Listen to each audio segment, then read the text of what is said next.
கிறிஸ்தேசுக்குள் அன்பாய் அழைக்கப்பட்ட சகோதர சகோதரிகளே, ஆண்டவராக இயேசு கிறிஸ்துவினுடைய அன்பின் நல்வாழ்த்துக்களை இந்த நேரத்தில் உங்கள் மத்தியிலே தெரிவித்துக் கொண்டு மீண்டுமாக பிதா குமாரன் பரிசுத்த ஆவி என்கின்றதான ஒரு சத்தியத்தை குறித்து நாம் தியானிக்கலாம்.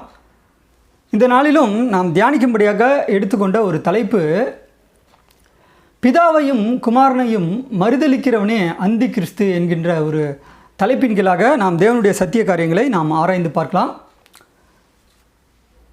அன்பான சகோதர சகோதரிகளே, இந்த பூமிக்கு மனிதனாக வந்த நம்முடைய ஆண்டவராகிய இயேசு கிறிஸ்து அவர் என்னை அனுப்பின பிதா என்று அவர் வாழ்ந்த காலம் முழுவதும் பிதாவை பற்றின காரியங்களையே இயேசு கிறிஸ்து வெளிப்படுத்தி காண்பித்துள்ளார். அப்போ பாருங்கள், பிதாவாகிய தேவன் வேறு, இயேசு கிறிஸ்து வேறு என்று நம்முடைய வேதத்திலே அநேக வசனங்கள் எழுதப்பட்டுள்ளது. அப்படி இருக்கப்ப பிதாவையும் குமாரனையும் மறுதலிக்கிறவனே அந்தி கிறிஸ்து. இப்போ பாருங்கள், நம்முடைய வேதத்தில் பிதாவாகிய தேவன் கடவுள், இயேசு கிறிஸ்து அவருடைய குமாரன் என்று வேதத்திலே அநேக வசனங்கள் எழுதப்பட்டுள்ளது. இப்படி இருக்கப்ப பாருங்கள், பிதாவையும் குமாரனையும் மறுதலிக்கிறவனே அந்தி கிறிஸ்து என்று வேதத்தில் எழுதப்பட்டுள்ளது. பாருங்கள், இதை நம்ம எங்கே வாசிக்கலாம் அப்படின்னா, அப்போஸ்தலனாகிய யோவான் எழுதுகிறார் பாருங்கள். 1 யோவான் அதிகாரம் 2 வசனம் 22, இயேசுவை கிறிஸ்து அல்ல என்று மறுதலிக்கிறவனே அல்லாமல் வேறு யார் பொய்யன்? பிதாவையும் குமாரனையும் மறுதலிக்கிறவனே அந்தி கிறிஸ்து. பாருங்கள், இயேசுவை கிறிஸ்து அல்ல என்று மறுதலிக்கிறவனே அல்லாமல் வேறு யார் பொய்யன்? அப்போ இயேசுவை எப்படி அப்படின்னா, கிறிஸ்து என்று நாம் விசுவாசிக்க வேண்டும். அப்படி விசுவாசிக்கவில்லை என்றால் பொய்யை சொல்லக்கூடியவராக நாம் மாறிவிடுவோம். அப்போ இயேசுவை எப்படி விசுவாசிக்கணும்? கிறிஸ்து என்று விசுவாசிக்க வேண்டும். இப்போ பாருங்கள், இயேசு என்கின்ற பெயருக்கு என்ன அர்த்தம் அப்படின்னா, இயேசு என்கின்ற பெயருக்கு இரட்சகர் என்று அர்த்தம். அப்போ இரட்சகரை கிறிஸ்து அல்ல என்று மறுதலிக்கிறவனே அல்லாமல் வேறு யார் பொய்யன்? அப்போ இரட்சகரை கிறிஸ்து என்று விசுவாசிக்க வேண்டும். அப்போ கிறிஸ்து என்கின்ற ஒரு பெயருக்கு என்ன அர்த்தம் அப்படின்னா, பாருங்கள், கிறிஸ்து என்கின்ற பெயருக்கு அபிஷேகம் பண்ணப்பட்டவர் என்று அர்த்தம்.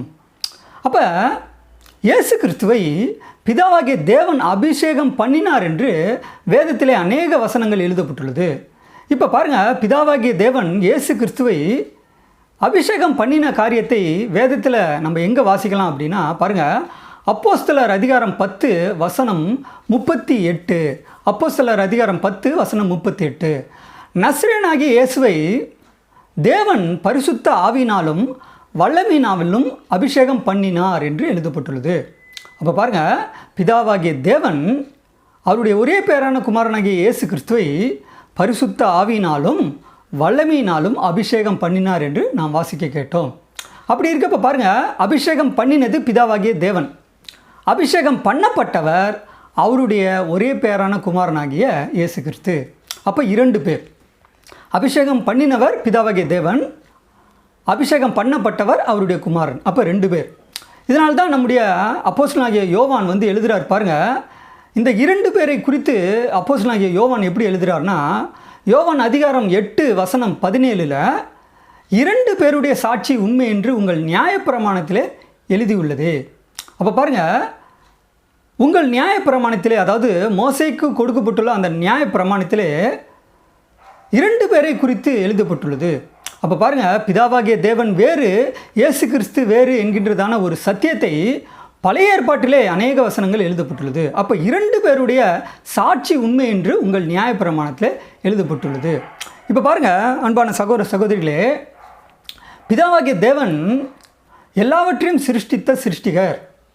அவர் பரலோகத்தில் உள்ளவைகளையும் பூலோகத்தில் உள்ளவையுமாகிய காணப்படுகிறவைகள் காணப்படாதவைகள் எல்லாவற்றையும் அவருடைய ஒரே பேரான குமாரனாகிய இயேசு கிறிஸ்துவை கொண்டு எல்லாவற்றையும் சிருஷ்டித்தார் என்று வேதத்தில் எழுதப்பட்டுள்ளது.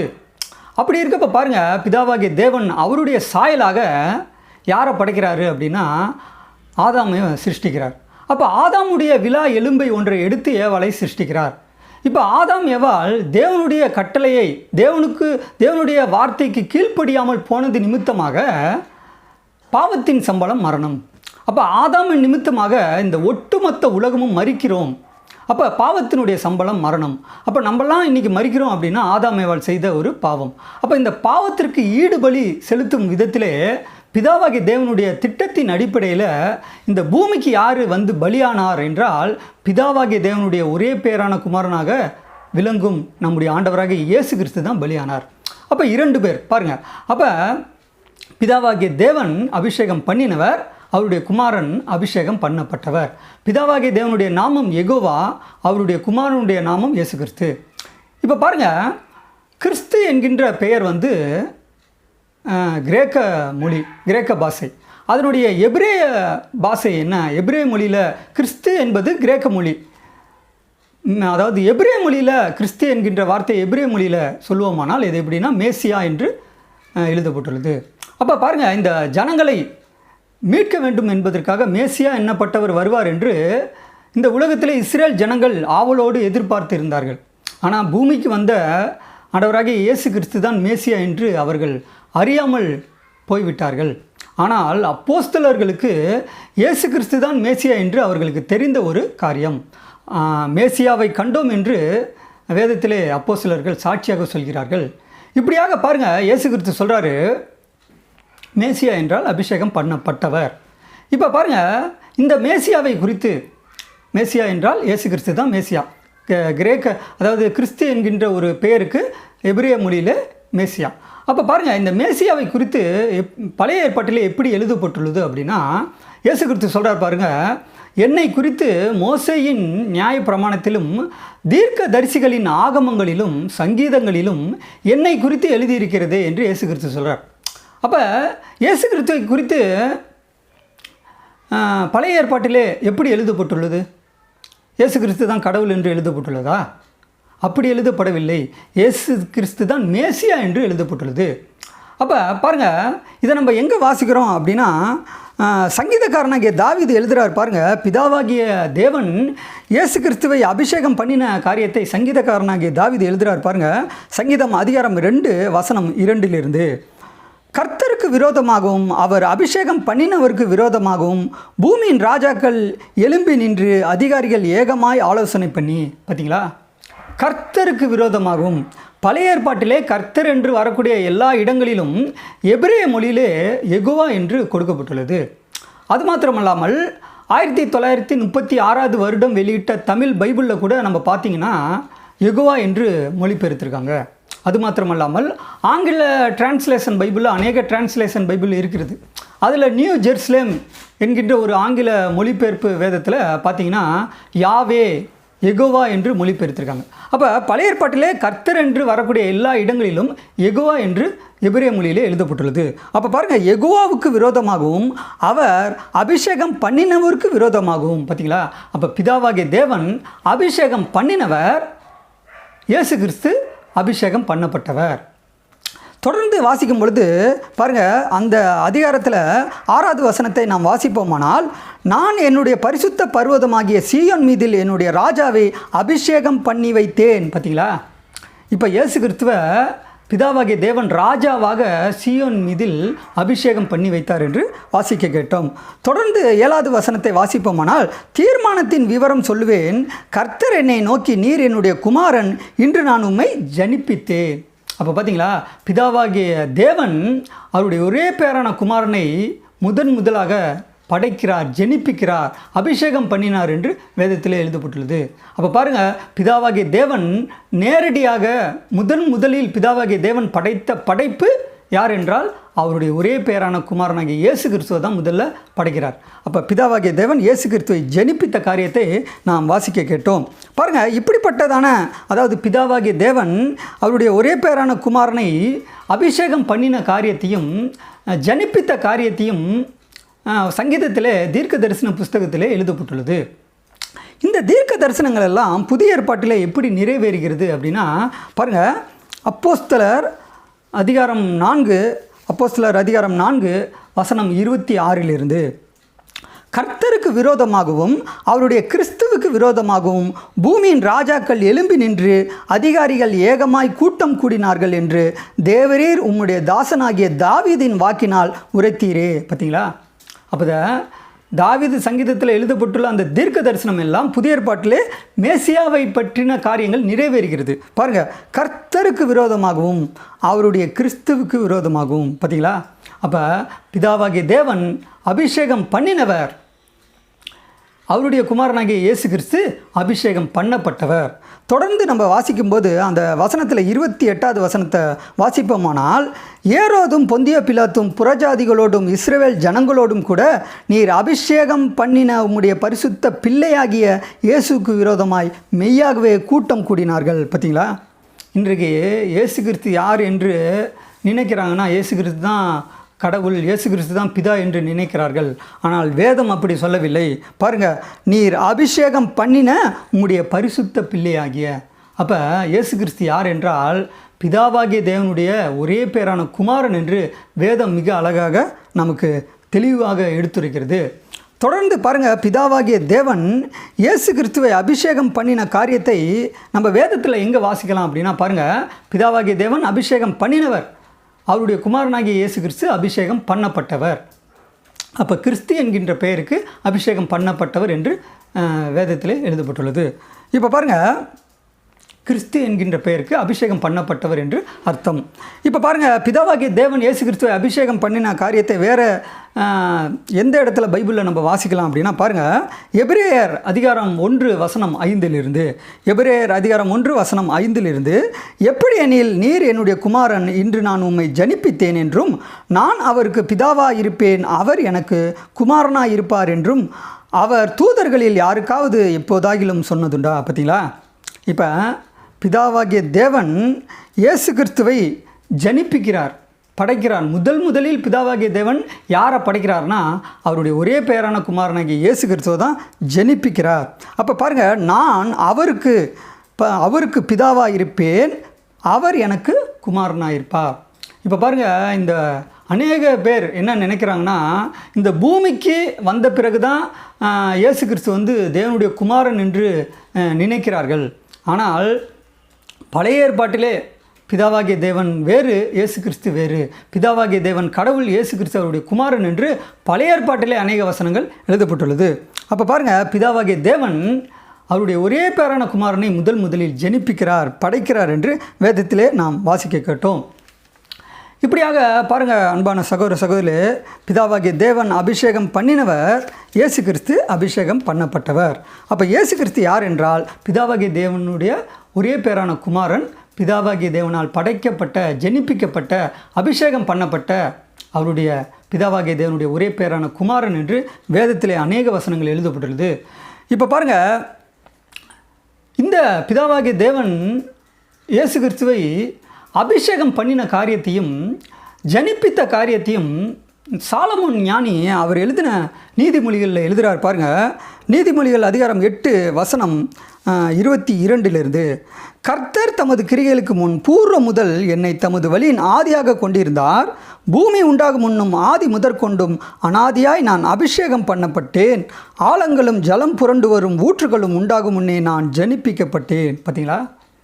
இப்போ பிதாவாகிய தேவன் அவருடைய ஒரே பேரான குமாரனை அபிஷேகம் பண்ணினார் என்று நீதிமொழிகள் 8ஆம் அதிகாரம் 22வது வசனத்திலிருந்து வாசிப்போமானால் சாலமோன் ஞானி எழுதுகிறார். ஆனால் இந்த நீதிமொழிகள் 8ஆம் அதிகாரம் முழுவதும் நாம் வாசிப்போமானால் ஞானத்தை குறித்து எழுதப்பட்டுள்ளது. அப்போ இன்றைக்கு அநேக பேர் என்ன நினைக்கிறாங்கன்னா, இந்த ஞானம் என்று சொல்லப்பட்டுள்ள அந்த வார்த்தை வந்து ஒரு நபர் இல்லை என்று மறுக்கிறார்கள். குறிப்பாக இயேசு கிறிஸ்துவை கடவுள் என்று விசுவாசிக்கக்கூடிய அநேக பெரிய போதகர்கள் வந்து இந்த ஞானம் என்று சொல்லப்பட்டுள்ள ஒரு காரியம் வந்து ஒரு நபர் இல்லை என்று மறுக்கிறார்கள். ஆனால் பாருங்கள், அந்த ஞானம் என்பது ஒரு நபர் என்று அதே நீதிமொழிகள் அதிகாரம் 8 வசனம் 12 வாசிப்போமானால் பாருங்கள், ஞானமாகிய நான் விவேகத்தோடே வாசம் பண்ணி நல் யுத்தியான அறிவுகளை கண்டடைகிறேன். பார்த்தீங்களா? ஞானமாகிய நான். அப்போ ஞானமே ஒரு நபர் என்று கொடுக்கப்பட்டுள்ளது. அப்போ இந்த ஞானமானவரை தான் பிதாவாகிய தேவன் ஆதியாக கொண்டிருக்கிறார், பிதாவாகிய தேவன் இந்த ஞானமானவரை அபிஷேகம் பண்ணினார் என்று வேதத்திலே எழுதப்பட்டுள்ளது. அப்போ இந்த ஞானமாகியவர் யார் அப்படின்னா பாருங்கள், இந்த ஞானமாகியவர் யார் அப்படின்னு அப்போஸ்தலனாகிய பவுல் புதிய ஏற்பாட்டில் எழுதுகிறார் பாருங்கள். 1 கொரிந்தியர் அதிகாரம் 1 வசனம் 24. 1 கொரிந்தியர் அதிகாரம் 1 வசனம் 24. ஆகிலும் யூதரானாலும் கிரேக்கரானாலும் எவர்கள் அழைக்கப்பட்டிருக்கிறார்களோ அவர்களுக்கு கிறிஸ்து தேவ பலனும் தேவ ஞானவுமாக இருக்கிறார். பார்த்தீங்களா? அப்போ இயேசு கிறிஸ்துவுக்கு அநேக காரண பெயர்கள் நம்முடைய வேதத்திலே கொடுக்கப்பட்டுள்ளது. இப்போ ஆதியாகமம் புஸ்தகத்திலே இயேசு கிறிஸ்துவுக்கு ஸ்திரீயின் வித்து என்கின்ற ஒரு பெயர் கொடுக்கப்பட்டுள்ளது. யாத்திராகமம் புஸ்தகத்திலே பஸ்கா ஆட்டுக்குட்டி. அப்படி தொடர்ந்து பார்க்கும் பொழுது பிரதான ஆசாரியர், அப்போஸ்தலர், தேவனுடைய வார்த்தை, தேவ ஆட்டுக்குட்டி, இப்படி இயேசு கிறிஸ்துவுக்கு அநேக காரண பெயர்கள் நம்முடைய வேதத்திலே வழங்கப்பட்டுள்ளது. அதில் பாருங்கள், இயேசு கிறிஸ்துவுக்கு உள்ள ஒரு காரண பெயர் என்னென்னா ஞானம். பாருங்கள், அவர்களுக்கு கிறிஸ்து தேவ பலனும் தேவ ஞானவுமாக இருக்கிறார். அப்போ இயேசு கிறிஸ்துவுக்கு அதாவது ஞானம் என்கின்ற ஒரு பெயர், காரண பெயர் கொடுக்கப்பட்டுள்ளது. தொடர்ந்து வாசிக்கும் பொழுது பாருங்கள், 1 கொரிந்தியர் அதிகாரம் 1 வசனம் 30-31 அந்தப்படி நீங்கள் அவராலே கிறிஸ்து இயேசுக்கு உட்பட்டிருக்கிறீர்கள். எழுதியிருக்கிறபடி மேன்மை பாராட்டுகிறவன் கர்த்தரை குறித்தே மேன்மை பாராட்டத்தக்கதாக அவரே தேவனால் நமக்கு ஞானமும் நீதியும் பரிசுத்தமும் மீட்புமானவர். பார்த்தீங்களா? அவரே அப்படின்னா யார்? இயேசு கிறிஸ்துவே பிதாவாகிய யெகோவா தேவனால் நமக்கு ஞானமும். அப்போ இந்த ஞானமாகிய இயேசு கிறிஸ்துவை தான் பிதாவாகிய தேவன் ஆதியாக கொண்டிருந்தார் என்று சாலமோன் ஞானி எழுதுகிறாரு. இந்த ஞானமாகிய இயேசு கிறிஸ்துவை பிதாவாகிய தேவன் முதலில் படைத்து ஜெனிப்பித்து அபிஷேகம் பண்ணினார் என்று சாலமோன் ஞானி பதிவு செய்கிறார். பாருங்கள், கர்த்தர் தமது கிரிகளுக்கு முன், யெகோவா தமது கிரிகளுக்கு முன் பூர்வ முதல் என்னை தமது வழியின் ஆதியாக கொண்டிருந்தார். பூமி உண்டாகும் முன்னும் ஆதி முதற்கொண்டும் அனாதியாய் நான் அபிஷேகம் பண்ணப்பட்டே. அப்போ பார்த்தீங்களா, பிதாவாகிய தேவன் அபிஷேகம் பண்ணினவர். அவர் தான் கடவுள். அவருடைய நாமம் யெகோவா. குமாரன் பிதாவாகிய தேவனால் அபிஷேகம் பண்ணப்பட்டவர். அப்போ குமாரனுடைய நாமம் இயேசு கிறிஸ்து.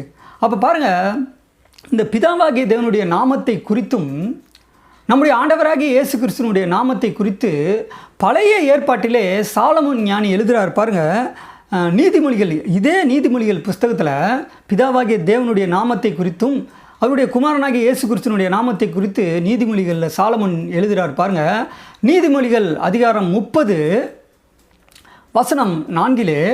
நீதிமொழிகள் அதிகாரம் 30 வசனம் 4. வானத்துக்கு ஏறி இறங்கினவர் யார்? காற்றை தமது கைப்பிடிகளில் அடக்கினவர் யார்? தண்ணீர்களை வஸ்திரத்திலே கட்டினவர் யார்? பூமியின் எல்லைகளெல்லாம் ஸ்தாபித்தவர் யார்? அவருடைய நாமம் என்ன? அவருடைய குமாரனுடைய நாமம் என்ன? பார்த்தீங்களா? அவருடைய நாமம் என்ன அப்படின்னு வேதத்தில் எழுதப்பட்டுள்ளது. அப்போ பிதாவாகிய தேவனுடைய நாமம், கடவுளுடைய நாமம் யெகோவா என்று இந்த வேதம் தெளிவாக எடுத்துரைக்கிறது. அப்போ அவருடைய குமாரனுடைய நாமம் என்ன அப்படின்னா இயேசு கிறிஸ்து. அப்போ பிதாவாகிய தேவனுடைய நாமம் யெகோவா, அவருடைய குமாரனுடைய நாமம் இயேசு கிறிஸ்து. அப்போ பிதாவாகிய தேவன் கடவுள், அவர் அபிஷேகம் பண்ணினவர். இயேசு கிறிஸ்து அபிஷேகம் பண்ணப்பட்டவர். அப்போ பாருங்கள், இந்த சர்வ வல்லமையுள்ள பிதாவாகிய தேவனுடைய நாமத்தை தான் அவருடைய நாமம் யெகோவா. பாருங்கள், இந்த பிதாவாகிய தேவனுடைய நாமத்தை குறித்து இந்த பூமிக்கு மனிதனாக வந்த அவருடைய ஒரே பேரான குமாரனாகிய இயேசு கிறிஸ்து முதலாம் வருகையில் வரப்போ பாருங்கள், இயேசு கிறிஸ்து மரிப்பதற்கு முன்பாக ஒரு ஜெபம் ஏறெடுக்கிறார். அந்த ஜெபத்திலே பிதாவாகிய தேவனுடைய நாமத்தை குறித்து சொல்கிறார். பாருங்கள், இதை நம்ம எங்கே வாசிக்கலாம் அப்படின்னா யோவான் அதிகாரம் 17 வசனம் 25 நீதியுள்ள பிதாவே, உலகம் உம்மை அறியவில்லை, நான் உம்மை அறிந்திருக்கிறேன். நீர் என்னை அனுப்பினதை இவர்களும் அறிந்திருக்கிறார்கள். நீர் என்னிடத்தில் வைத்த அன்பு அவர்களிடத்தில் இருக்கும்படிக்கும் நானும் அவர்களில் இருக்கும்படிக்கும் உம்முடைய நாமத்தை அவர்களுக்கு தெரியப்படுத்தினேன், இன்னமும் தெரியப்படுத்துவேன் என்றார். பார்த்தீங்களா? நம்முடைய ஆண்டவராகிய இயேசு கிறிஸ்து முதலாம் வருகையில் வரப்போ அவர் மரிப்பதற்கு முன்பாக அவர் ஏறெடுத்த ஜெபத்தில் பிதாவாகிய தேவனுடைய நாமத்தை வெளிப்படுத்துகிறார். அந்த நாமம் தான் யெகோவா என்று வேதத்தில் எழுதப்பட்டுள்ளது. அப்போ பாருங்கள் அன்பான சகோதர சகோதரே, இந்த சர்வ வல்லமையுள்ள பிதாவாகிய தேவனுடைய நாமத்தை இயேசு கிறிஸ்து தெரியப்படுத்தினேன் என்று தெரியப்படுத்தினார். இப்படியாக பாருங்கள், வேத வாக்கியங்களை நாம் ஆராய்ந்து பார்க்கும் பொழுது பாருங்கள், வேத வாக்கியங்களை நாம் ஆராய்ந்து பார்க்க வேண்டும் என்று வேதத்திலே நாம் வாசிச்சிருக்கோம். அதாவது வேத வாக்கியங்களை ஆராய்ந்து பாருங்கள், அவைகளால் உங்களுக்கு நித்திய ஜீவன் உண்டென்று எண்ணுகிறீர்களே, என்னை குறித்து சாட்சி கொடுக்கிறவர்களும் அவைகளே என்று வேதத்தில் எழுதப்பட்டுள்ளது. இப்போ பாருங்கள், நம்முடைய வேதத்தில் ஆராய்ந்து பார்க்கும் பொழுது பிதாவாகிய தேவன் அபிஷேகம் பண்ணினவர் இயேசு கிறிஸ்து யார் என்றால் அவருடைய ஒரே பேரான குமாரன். அப்போ இயேசு கிறிஸ்து பிதாவாகிய தேவனால் அபிஷேகம் பண்ணப்பட்டவர் என்று வேதத்திலே அநேக வசனங்கள் எழுதப்பட்டுள்ளது. இப்படி இருக்கப்ப பாருங்கள், கிறிஸ்து என்கின்ற பெயருக்கு அபிஷேகம் பண்ணப்பட்டவர் என்று அர்த்தம். இப்படி இருக்கப்ப நம்முடைய வேதம் தெளிவாக காண்பிக்கிறது, பிதாவாகிய தேவன் கடவுள், அவருடைய நாமம் யெகோவா, அவர் அபிஷேகம் பண்ணினவர், இயேசு கிறிஸ்து அபிஷேகம் பண்ணப்பட்டவர். அப்போ பாருங்கள், பிதாவையும் குமாரனையும் மறுதலிக்கிறவனே அந்தி கிறிஸ்து என்று வேதத்தில் எழுதப்பட்டுள்ளது. இப்போ பிதாவையும் குமாரனையும் மறுதலிக்கிறவர்கள் யார் அப்படின்னா பாருங்கள், இயேசுவை கிறிஸ்து அல்ல என்று மறுதலிக்கிறவனே அல்லாமல் வேறு யார் பொய்யன்? இயேசுவை எப்படி விசுவாசிக்கணும்னா கிறிஸ்து என்று விசுவாசிக்க வேண்டும். அப்படின்னா என்ன? கிறிஸ்து என்றால் அபிஷேகம் பண்ணப்பட்டவர் என்று விசுவாசிக்க வேண்டும். அப்போ இயேசு கிறிஸ்துவை யார் அபிஷேகம் பண்ணினார் என்று நம்ம வாசித்து நம்ம ஆராய்ந்து பார்த்தோம். நீங்கள் தான் பதில் சொல்லுங்கள். இயேசு கிறிஸ்துவை யார் அபிஷேகம் பண்ணினார் என்று இந்த வேதம் சொல்லுது அப்படின்னா பிதாவாகிய யெகோவா தேவன் தான் அபிஷேகம் பண்ணினார். அப்போ பிதாவாகிய தேவன் அபிஷேகம் பண்ணினவர், இயேசு கிறிஸ்து அபிஷேகம் பண்ணப்பட்டவர். அப்போ பாருங்கள், கிறிஸ்து என்கின்ற பெயருக்கு அபிஷேகம் பண்ணப்பட்டவர் என்று அர்த்தம். தொடர்ந்து வாசிக்கும் பொழுது பாருங்கள், பிதாவையும் குமாரனையும் மறுதலிக்கிறவனே அந்தி கிறிஸ்து. இப்போ நீங்கள் தான் சொல்லணும், பிதாவாகிய தேவன் அபிஷேகம் பண்ணினவர், இயேசு கிறிஸ்து அபிஷேகம் பண்ணப்பட்டவர். பிதாவாகிய தேவனுடைய நாமம் யெகோவா, குமாரனுடைய நாமம் இயேசு கிறிஸ்து. இப்படி இருக்கப்போ பாருங்கள், வேதம் தெளிவாக எடுத்துரைக்கிறது, பிதாவையும் குமாரனையும் மறுதலிக்கிறவனே அந்தி கிறிஸ்து. இன்றைக்கு இயேசு கிறிஸ்து யார் அப்படின்னு கேட்டால் இயேசு கிறிஸ்து தான் பிதா என்று நினைக்கிறார்கள், விசுவாசிக்கிறார்கள். அதாவது இயேசு கிறிஸ்து தான் கடவுள் என்று நினைக்கிறார்கள். ஆனால் வேதம் அப்படி சொல்லவில்லை. அப்படி இயேசு கிறிஸ்து தான் பிதா அப்படின்னா யோவான் எப்படி எழுதியிருப்பார்? பிதாவாகிய குமாரனை மறுதலிக்கிறவனே அந்தி கிறிஸ்து அப்படின்னு எழுதியிருக்கலாம். அல்லது குமாரனாகிய பிதாவை மறுதலிக்கிறவனே அந்தி கிறிஸ்து என்று யோவான் எழுதியிருக்கலாம். ஆனால் அப்படி எழுதலை. அப்படின்னா என்ன அர்த்தம் அப்படின்னா அதாவது இயேசு கிறிஸ்து பிதாவாகிய தேவன் இல்லை, அதுதான் அர்த்தம். பாருங்கள், பிதாவாகிய இயேசுவை மறுதலிக்கிறவனே அந்தி கிறிஸ்து அப்படின்னு எழுதியிருக்கலாம். ஆனால் யோவான் எழுதலை. அப்படின்னா என்ன அர்த்தம்? இயேசு கிறிஸ்து பிதாவாகிய தேவன் இல்லை. இயேசு கிறிஸ்து யார் என்றால் பிதாவாகிய தேவனுடைய ஒரே பேரான குமாரன். அப்போ பாருங்கள், பிதாவையும் யெகோவா தேவனையும் இயேசு கிறிஸ்துவையும் மறுதலிக்கிறவனே அந்தி கிறிஸ்து. அப்போ 2 பேர் இருக்கிறார்கள் என்று இந்த வேதம் தெளிவாக எடுத்துரைக்கிறது. 2 பேருடைய சாட்சி உண்மை என்று உங்கள் நியாயப்பிரமாணத்தில் எழுதியுள்ளது. பழைய ஏற்பாட்டிலும் சரி புதிய ஏற்பாட்டிலும் சரி பிதாவாகிய தேவன் வேறு, அவர் தனி நபர். இயேசு கிறிஸ்து வேறு, அவர் தனி நபர். பிதாவாகிய தேவன் அபிஷேகம் பண்ணினவர், இயேசு கிறிஸ்து அபிஷேகம் பண்ணப்பட்டவர் என்று வேதம் தெளிவாக எடுத்திருக்கிறது. இப்படி இருக்கப்ப இன்றைக்கு இயேசு கிறிஸ்துவை எப்படி மறுதலிக்கிறாங்க அப்படின்னா, இயேசு கிறிஸ்து யார் அப்படின்னு கேட்டால் இயேசு கிறிஸ்து தான் பிதா என்று சொல்லி இயேசு கிறிஸ்துவை மறுதலிக்கிறாங்க. பிதா யாருன்னு கேட்டால் பிதா தான் இயேசு கிறிஸ்து என்று சொல்லி பிதாவை மறுதலிக்கிறாங்க. ஆனால் நம்முடைய வேதம் மிக தெளிவாக சொல்லப்பட்டுள்ளது, பிதாவாகிய தேவன் வேறு, இயேசு கிறிஸ்து வேறு. பிதாவாகிய தேவன் கடவுள், அவருடைய நாமம் யெகோவா, குமாரனுடைய நாமம் இயேசு கிறிஸ்து என்று வேதம் நமக்கு தெளிவாக எடுத்துரைக்கிறது. அன்பான சகோதர சகோதரிலே, இப்போ பாருங்கள், இப்படிப்பட்டதான ஒரு காரியத்தை, ஒரு சத்தியத்தை தான் அப்போஸ்தலனாகிய யூதா எழுதுகிறார். பாருங்கள், யூதா 4வது வசனத்தில், ஏனெனில் நமது தேவனுடைய கிருபையை காம விகாரத்துக்கு ஏதுவாக புரட்டி ஒன்றான ஆண்டவராகிய தேவனையும் நம்முடைய கர்த்தராகிய இயேசு கிறிஸ்துவையும் மறுதலிக்கிற பக்தியற்றவர்களாகிய சிலர் பக்க வழியாய் நுழைந்திருக்கிறார்கள். பார்த்தீங்களா? இன்றைக்கு இயேசு கிறிஸ்து வேறு, பிதாவாகிய தேவன் வேறு என்று நம்முடைய வேதத்தில் அநேக வசனங்கள் எழுதப்பட்டுள்ளது. வேதமே அப்படி தான் சொல்லுது, பிதாவாகிய தேவன் கடவுள், இயேசு கிறிஸ்து அவருடைய குமாரன் என்று விசுவாசிக்க வேண்டும் என்று இந்த வேதம் தெளிவாக எடுத்திருக்கிறது. இப்படி இருக்கப்ப பாருங்கள், ஒன்றான ஆண்டவராகிய தேவனையும் நம்முடைய கர்த்தராகிய இயேசு கிறிஸ்துவையும் மறுதலிக்கிற பக்தியற்றவர்களாகிய சிலர் பக்க வழியாய் நுழைந்திருக்கிறார்கள். இயேசு கிறிஸ்து யாருன்னு கேட்டால் இயேசு கிறிஸ்து தான் பிதான்னு சொல்லி இயேசு கிறிஸ்துவை மறுதலிக்கிறாங்க. பிதாவாகிய தேவன் யாருன்னு கேட்டால் அவர் தான் இயேசு கிறிஸ்துன்னு சொல்லி பிதாவாகிய தேவனை மறுதலிக்கிறாங்க. அன்பான சகோதர சகோதரிகளே, ஆனால் வேதம் அப்படி சொல்லவில்லை. பிதாவாகிய தேவன் தான் கடவுள், அவருடைய நாமம் யெகோவா. இயேசு கிறிஸ்து அவருடைய ஒரே பேரான குமாரன் என்று விசுவாசிக்க வேண்டும் என்று வேதம் மிக தெளிவாக எடுத்திருக்கிறது. அப்படி இருக்கப்போ பாருங்கள், இன்றைக்கு இயேசு கிறிஸ்துவை நாம் எப்படி விசுவாசிக்க வேண்டும்? இயேசு கிறிஸ்துவை கடவுள் என்று விசுவாசிக்கிறோம், அதாவது இயேசு கிறிஸ்து தான் கடவுள் என்று விசுவாசிக்கிறார்கள். ஆனால் வேதம் அப்படி சொல்லவில்லை. இயேசு கிறிஸ்துவை எப்படி விசுவாசிக்க வேண்டும் என்று இதே யோவான் எழுதுகிறார் பாருங்கள். அப்போஸ்தலனாகிய யோவான் 1 யோவான் அதிகாரம் 5 வசனம் 9-10. நாம் மனிதருடைய சாட்சியை ஏற்றுக்கொண்டால் அதை பார்க்கிலும் தேவனுடைய சாட்சி அதிகமாக இருக்கிறது. தேவன் தமது குமாரனை குறித்து கொடுத்த சாட்சி இதுவே. தேவனுடைய குமாரனிடத்தில் விசுவாசமாக இருக்கிறவன் அந்த சாட்சியை தனக்குள்ளே கொண்டிருக்கிறான். தேவனை விசுவாசியாதவனோ தேவன் தம்முடைய குமாரனை குறித்து கொடுத்த சாட்சியை விசுவாசியாததினால் அவரை பொய்யராக்குகிறான். பாருங்கள், யோவான் எழுதுகிறார் பாருங்கள், இயேசு கிறிஸ்துவை எப்படி விசுவாசிக்கணும்னா, நாம் மனிதருடைய சாட்சியை ஏற்றுக்கொண்டால் அதை பார்க்கிலும் தேவனுடைய சாட்சி அதிகமாக இருக்கிறது. அப்போ பாருங்கள், மனிதர்கள் இன்றைக்கு 1000 பேர் 1000 விதமாக சொல்லுவாங்க. ஆனால் தேவனே இயேசு கிறிஸ்து, அதாவது பிதாவாகிய தேவன் இயேசு கிறிஸ்துவை குறித்து சாட்சி கொடுத்துருக்கார். அதுதான் தேவன் அவருடைய குமாரனாகிய இயேசு கிறிஸ்துவை குறித்து கொடுத்த சாட்சி. அப்போ தேவன் இயேசு கிறிஸ்துவை குறித்து, அதாவது பிதாவாகிய தேவன் இயேசு கிறிஸ்துவை குறித்து எப்படி சாட்சி சொல்கிறாரு அப்படின்னா, இயேசு கிறிஸ்து இந்த பூமியில் வாழ்ந்தப்போ ஞானஸ்தானம் எடுக்கிறார். ஞானஸ்தானம் எடுத்து அவர் கரை ஏறின உடனே வானத்திலிருந்து ஒரு சத்தம் உண்டாகி, இவர் எனது நேசகுமாரன், இவரில் பிரியமாக இருக்கிறேன் என்று யார் சொல்கிறார்? பிதாவாகிய தேவனே சொல்கிறார்.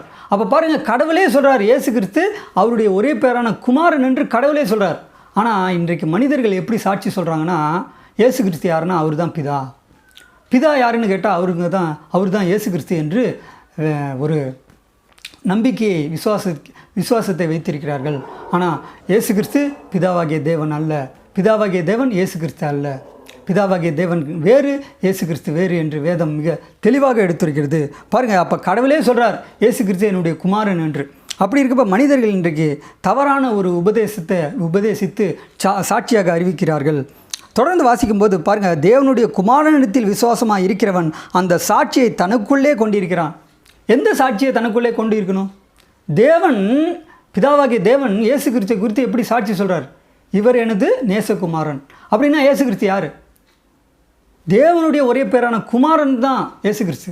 அப்படி தான் நம்ம விசுவாசிக்கணும். அப்படி இருக்க பாருங்கள், அந்த சாட்சியை தனக்குள்ளே கொண்டிருக்கிறான். தேவனை விசுவாசியாதவனோ யெகோவா தேவனை, பாருங்கள், தேவனை விசுவாசியாதவனோ தேவன் தம்முடைய குமாரனை குறித்து கொடுத்த சாட்சியை விசுவாசியாததினால் அவரை பொய்யராக்குகிறான். அப்போ கடவுளே இன்றைக்கி எப்படி சொல்கிறாங்கன்னா, பொய்யாக்கிட்டாங்க. உண்மையான கடவுள் யார் என்றே அறியாதபடி இயேசு கிறிஸ்து தான் பிதா என்று சொல்லி பிதாவையும் மறுதளிக்கிறாங்க, குமாரனையும் மறுதளிக்கிறாங்க. ஆனால் வேதம் அப்படி சொல்லவில்லை. அன்பான சகோதர சகோதரே, பிதாவாகிய தேவன் கடவுள், அவர் அபிஷேகம் பண்ணினவர். இயேசு கிறிஸ்து அவருடைய ஒரே பேரான குமாரன், அபிஷேகம் பண்ணப்பட்டவர் என்று வேதம் தெளிவாக எடுத்திருக்கிறது.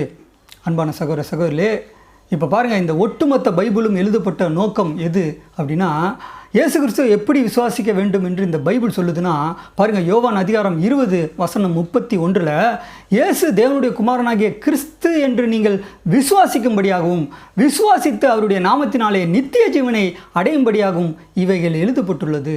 அப்போ இந்த ஒட்டுமொத்த பைபிளுமே எதற்காக எழுதப்பட்டுள்ளதுன்னா, இயேசு கிறிஸ்துவ கடவுள் என்று விசுவாசிக்க வேண்டும் என்று இந்த வேதம் சொல்லவில்லை. இயேசுவை எப்படி விசுவாசிக்க வேண்டும்? தேவனுடைய ஒரே பேரான குமாரன் கிறிஸ்து என்று விசுவாசிக்க வேண்டும். அப்போ கிறிஸ்துன்னா என்ன அர்த்தம்? அபிஷேகம் பண்ணப்பட்டவர் என்று நாம் விசுவாசிக்க வேண்டும். அப்போ அபிஷேகம் பண்ணினவர் பிதாவாகிய யெகோவா தேவன், அபிஷேகம் பண்ணப்பட்டவர் இயேசு கிறிஸ்து என்று வேதம் தெளிவாக எடுத்துரைக்கிறது. அன்பான சகோதர சகோதரிகளே, இந்த பாடத்தின் மூலம் நாம் என்ன கற்றுக்கொள்கிறோம் அப்படின்னா, பிதாவையும் குமாரனையும் மறுதளிக்கிறவனே அந்தி கிறிஸ்து. அப்போ பாருங்கள், நம்முடைய வேதம் மிக தெளிவாக சொல்கிறது, பிதாவாகிய தேவன் கடவுள், அவருடைய நாமம் யெகோவா, அவருடைய குமாரனுடைய நாமம் இயேசு கிறிஸ்து.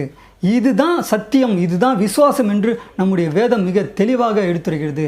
இப்போ பாருங்கள், பிதாவாகிய தேவன் அவருடைய ஒரே பேரான குமாரனை எப்படி அபிஷேகம் பண்ணினார் என்றால், பரிசுத்த ஆவியினாலும் வல்லமையினாலும் அபிஷேகம் பண்ணினார். அப்போ பாருங்கள், பிதாவாகிய தேவன் கடவுள், அவருடைய குமாரனுடைய நாமம் இயேசு கிறிஸ்து. இதுதான் சத்தியம், இதுதான் விசுவாசம் என்று வேதம் மிக தெளிவாக எடுத்திருக்கிறது. இப்படி இருக்கப்ப பாருங்கள், பிதாவாகிய யெகோவா தேவனை கடவுள் என்றும் இயேசு கிறிஸ்து அவருடைய ஒரே பேரான குமாரன் என்று நாம் விசுவாசிக்க வேண்டும்.